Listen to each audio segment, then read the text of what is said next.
Salut pour cette quatrième partie sur les probabilités conditionnelles et variables aléatoires. Premièrement, nous verrons la loi de probabilité. Ensuite, la fonction de répartition. Puis, l'espérance mathématique. Enfin, nous verrons la variance et les cas types. Pour conclure, je vais te soumettre un exercice à faire. Allons-y.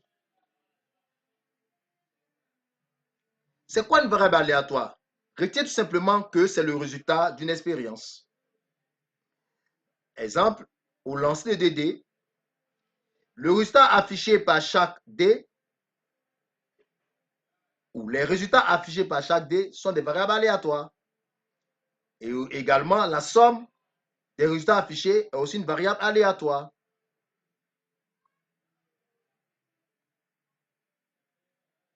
C'est quoi la loi de probabilité? La loi de probabilité, c'est tout simplement à chaque valeur et à chaque valeur variable aléatoire, tu associes une probabilité. Exemple, au lancer d'un dé, quelle est la probabilité de jouer 6? Donc, associer la probabilité de jouer 6 à 6 est la loi de probabilité. Un autre exemple pour être plus clair, supposons qu'un magasin vend des téléphones portables à différents prix, estimés en milliers de francs CFA. La répartition des prix des téléphones disponibles en stock est définie comme suit. 20 téléphones à 50 000, 15 téléphones qui coûtent 100 000, 10 téléphones qui coûtent 150 000, 5 téléphones qui coûtent 200 000 chacun. Et on te dit qu'un client rentre, il choisit un ordinateur, un téléphone au hasard, et on veut savoir quel téléphone il va prendre. Voilà. Donc ici, il s'agira d'évaluer la probabilité qu'un téléphone à 50 000 soit acheté, un téléphone à 100 000 soit acheté, un téléphone à 150 000 soit acheté, un téléphone à 200 000 soit acheté. Et il t'est demandé d'établir la loi de probabilité.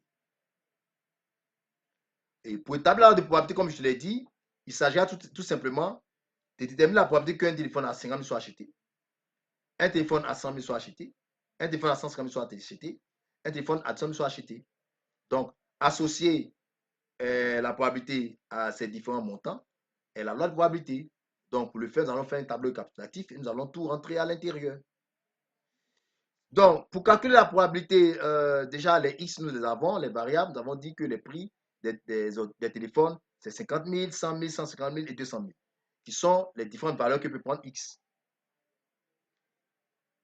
Et pour avoir la probabilité des différents prix, qu'est-ce qu'il faut faire?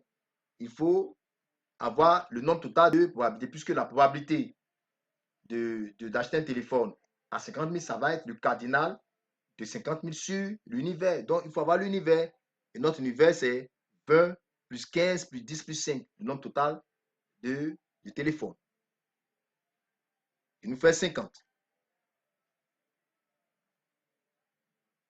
Et la probabilité qu'un téléphone à 50 000 soit acheté, ça va être le cardinal de 50 000. Or, nous avons 20 téléphones à 50 000, donc 20 sur 50. Nous fait 2 cinquièmes, soit la probabilité de 0,4. Également, pour les téléphones à 100 000, ça nous fera 15 sur 50, 15 qui est le nombre de téléphones à 100 000. Ainsi de suite, pour 150 000 également, et enfin pour 200 000. Une fois que tu as les différentes probabilités, juste une récapitulation dans un tableau, et puis tu as ta loi de probabilité. Voilà. Donc, pour x égale à 50 000, nous avons la probabilité de 0,4. Pour x égale à 100 000, nous avons la probabilité de 0,3. Pour x égale à 150 000, nous avons la probabilité de 0,2. Pour x égale à 200 000, nous avons la probabilité de 0,1. Donc, voici la loi de probabilité. C'est quoi la fonction de répartition? Retiens tout juste que la fonction de répartition va déterminer quoi? Le nombre de la probabilité pour lequel x est inférieur à une certaine valeur. Donc, c'est une application de RV01. C'est quoi RV01? Lorsqu'on calcule une probabilité, tu vois que tu as des valeurs. Par exemple, là, on a vu, pour calculer la probabilité d'acheter un téléphone à 100 000, on a pris le nombre de téléphones à 100 000 sur l'univers. Tu vois qu'on a manipulé ici des montants qui sont des valeurs qui sont des réels. Et au finish, on a une probabilité qui est comprise entre 0 et 1. Donc, c'est une manipulation de réel qui a pour sortir des valeurs qui sont comprises entre 0 et 1, puisque la probabilité elle-même est comprise entre 0 et 1. Donc, la fonction de répartition, c'est juste une accumulation de probabilités. Reprenons notre exemple de téléphone et rappelons pour ce faire la loi de probabilité. Et suis avec moi. Nous avons la loi de probabilité et nous voulons maintenant déterminer la fonction de répartition. Donc, la fonction de répartition s'agira de faire quoi? Déterminer les probabilités pour lesquelles x est inférieur ou égal à 50 000. Or, x inférieur ou égal à 50 000, c'est que 50 000. Donc, ça nous fera 0,4. La probabilité qu'on peut trouver, c'est 0,4. Ensuite, nous allons aller chercher la probabilité pour laquelle x est inférieur à 100 000. Or, x inférieur à 100 000, nous avons inférieur ou égal à 100 000, nous avons 50 000 et 100 000. Donc, nous allons additionner les deux probabilités. Nous allons additionner la probabilité de 50 qui est 0,4 à la probabilité de 100 000 qui est 0,3. Nous allons faire 0,4 plus 0,3 qui fait 0,7. Ensuite, nous allons aller chercher la probabilité pour laquelle x est inférieur à 150 000, qui va être la somme des probabilités des autres antécédents, donc pour 50 et pour 100. Et pour 150, nous allons faire 0,4 plus 0,3 plus 0,2, nous fait 0,9. Enfin, la probabilité pour lesquelles x est inférieur à 200 000, ça va être la probabilité pour 50 000, pour 100 000 et pour 150 000. Donc 0,4 plus 0,3 plus 0,2 plus 0,1 nous fait 1. Et à la fin, on doit trouver 1. Si on ne trouve pas 1, ça veut dire qu'il y a un souci. Donc, la fonction de répartition, c'est juste l'accumulation de probabilités. Pour une valeur, on va aller accumuler les probabilités des valeurs inférieures. Voici la fonction de répartition. Et dans sa représentation graphique, vous allez voir que ça va être sous forme d'escalier.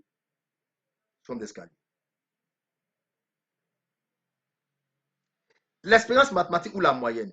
C'est quoi l'expérience mathématique? L'expérience mathématique, en fait, c'est la moyenne. Ça veut dire que lorsqu'on aura un grand nombre de tirages, quelle serait, par exemple, la valeur qui va être tirée, qui va souvent revenir, la valeur centrale qui va être récurrente. Donc, c'est ça, en fait, la moyenne, c'est ça, en fait, la valeur centrale, c'est ça, en fait, on dira l'expérience mathématique. Son expression, c'est la somme des XIPI, c'est-à-dire on fait la somme de probabilités par la valeur de X. Pour être plus clair, revenons sur notre exemple de téléphone.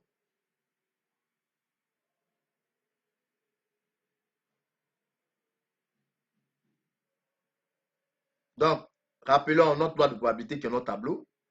Pour calculer l'expérience mathématique, ça va être 50 multiplié par sa probabilité, 0,4, plus 100 000 multiplié par sa probabilité, 0,3, plus 150 multiplié par sa probabilité, 0,2, plus 200 multiplié par sa probabilité, 0,1.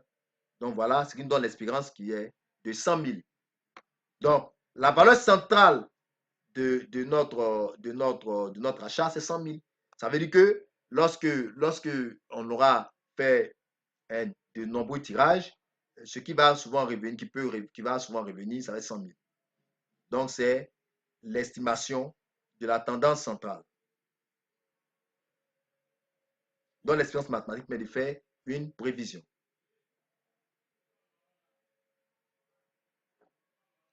La variance et les cas types. La variance et les cas types mesurent par contre la dispersion. L'expérience mathématique mesure la valeur centrale. La variance et les cas types mesurent la dispersion. Donc, comment sera dispersé notre tirage, comment sera dispersé notre achat. Voilà. Sa valeur, c'est la variable x, sommation de i allant de 1 à n, de xi moins espérance de x autour carré multiplié par pi, qui est aussi égal à espérance de x au carré moins espérance de x, le tout au carré. Bon, ne t'en fais pas, c'est pas compliqué. C'est juste que, qu'est-ce que tu fais? Tu prends la valeur de x moins l'espérance que nous avons calculée, l'espérance que tu as calculée, le tout au carré, que multiplie maintenant la probabilité de la valeur de x. Et ensuite, tu fais pour l'autre et tu additionnes pour les différentes valeurs, ça donne l'espérance. Allons-y pour le même exemple et puis tu pourras mieux voir. nous avons notre loi de probabilité, encore. Et pour calculer la variance, ça nous fera, ici nous avons la valeur qui est 50 000. Donc, on fera 50 000 moins l'espérance que nous avons déjà calculée qui est 100 000, le tout au carré, que multiplie la probabilité de 50 000, donc 0,4. Plus, comme on appelle, 100 000 moins l'espérance, le tout au carré, multiplie la probabilité de 100 000. Ainsi de suite. Et ça nous donne l'espérance qui nous fait, ici, nous avons pris les valeurs à 50, mais ça à 1 millier près. Donc, ça nous fait 2500. Mais en fait, la valeur exacte, c'est 2 500 000. Et les cas types, c'est la racine de la variance. Tout simplement. Donc, tu fais la racine de 2 500 000, ça fait 50 000. Et quelle interprétation nous pouvons donner de la variance et de l'écart type? La variance et l'écart type mesurent juste la dispersion. Donc, le tirage va s'écarter en moyenne de quelle valeur? Ici, nous voulons déterminer que de 50 000. Donc, lorsque les tirages vont se répéter, ce qui va être la valeur centrale est 100 000. Mais la dispersion, l'écart des différents tirages répétés sera de 50 000. Donc, si quelqu'un rentre et qu'il achète un ordinateur à 100 000, dans la moyenne, 100 000 près, si un autre rentre, il va par exemple acheter un autre téléphone, par exemple, à 50 000 ou à 150 000. Donc, l'écart sera de 50 000. Donc, voici un peu l'importance de ces données-là qui peuvent nous aider dans notre vie courante, même en dehors de ce que nous faisons comme mathématiques, et qui peuvent vraiment nous aider dans nos prédictions, dans nos estimations. Donc, voici un peu, voilà tout ce que nous avons vu qui est là. Voyez, je te soumets maintenant un exercice. Un sac contient 3 boules rouges, 2 boules bleues et une boule verte. On effectue 3 tirages successifs avec remise, c'est-à-dire qu'après chaque tirage, la boule est remise dans le sac. On note la couleur de la boule à chaque tirage. On définit la variable aléatoire x représentant le nombre total de boules rouges obtenues au cours des 3 tirages. La première question, la variable x peut prendre les valeurs suivantes 0, 1, 2 et 3. On demande maintenant d'établir la loi de probabilité x, c'est-à-dire les probabilités d'obtenir 0, 1, 2 ou 3 boules rouges. Donc, je suis ce que nous avons fait précédemment. Deuxièmement, détermine la fonction de répartition f de x de la variable aléatoire. Ça, on a vu, l'accumulation de probabilités. Ensuite, il faut les représenter. Ça, je te laisse chercher. Et troisième question, calcule l'expérience mathématique et de la variable aléatoire. Donc, calcule l'expérience mathématique de la variable aléatoire. Donc, là aussi, je te laisse le faire, nous avons déjà vu. Et dernière question, calcule la variance Vx et l'écart type sigma x de la variable aléatoire. Donc, voilà pour cette séance. Nous avons progressé et voilà. Nous allons maintenant attaquer. Nous avons fini la probabilité conditionnelle, la probabilité aléatoire. Et prochainement, nous allons voir la loi binomiale. Mais avant la loi binomiale, nous allons faire la question d'exercice pour vous aider à mieux cerner, pour vérifier si vous avez compris ou pas. Et je vous laisse mettre en commentaire ce qui ne va pas. Et nous allons voir s'il faut faire une vidéo pour vous expliquer ou faire encore, je vais dire, apporter d'autres explications pour que tu puisses vraiment bien comprendre. Donc voilà, c'est ça notre objectif. Et tout ça, c'est gratuit. À la prochaine sur Espace Bac.